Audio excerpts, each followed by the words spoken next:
આજે સાંજે મારા ઘરે ગેસ્ટ આવવાના હતા, તો મમ્મીએ કીધું આજે આપણે ડેઝર્ટમાં શું બનાવશું. તો મેં કીધું કે હમણાં એક ગાજરની ડેઝર્ટ બહુ જ વાયરલ છે, ચલો આજે આપણે એ જ બનાવીએ. તો મમ્મીએ કીધું તો તું રાશિની જોવે છે, ચાલ બનાવ. પછી મેં 3 મીડિયમ ગાજરને ધોઈ લીધા અને એની છાલ કાઢી લીધી. પછી એને કટ કરી લીધા. પછી મિક્સર જારમાં એ કટ કરેલા ગાજરને હાફ કપ દૂધ, હાફ કપ ખાંડ, એલચીને લઈને એને પીસી લીધું. પછી પીસેલો 3 ચમચી જેટલો પલ્પ એક વાટકીમાં મેં કાઢી લીધો. એ આપણે દૂધમાં એડ કરશું. હવે એક પેન લઈ લેશું, જે આપણે અત્યારે ગેસ પર નથી મૂકવાનો.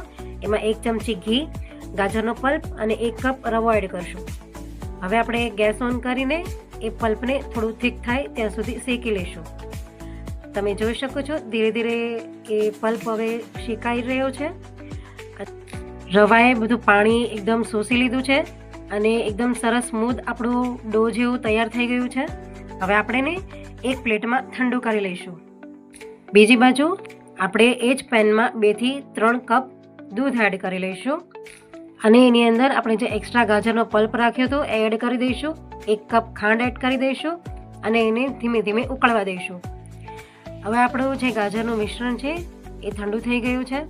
આપણે એના મીડિયમ સાઇઝના બોલ વાળી લઈશું અને એને સ્ટીમ કરી લઈશું. 15 મિનિટ સુધી એને સ્ટીમ કરી લેવાનું છે. આપણું દૂધ પણ ધીમે ધીમે ઉકળી ગયું છે. આપણે એમાં કસ્ટર્ડ પાવડરવાળું દૂધ એડ કરવાનું છે, જેનાથી એ થોડું ઘટ્ટ થઈ જાય અને એનું ટેક્સચર પણ ખૂબ સરસ આવી જાય. આપણે એને રબડીની જેમ થોડું થીક કરી લેવાનું છે. પછી આપણે એની અંદર એલચી પાવડર એડ કરી દઈશું.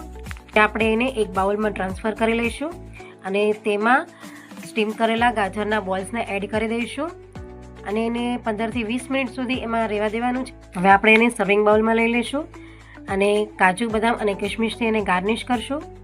તો તૈયાર છે ગાજરમાંથી બનતું એક નવું ડેઝર્ટ, ગાજર રસમલાઈ.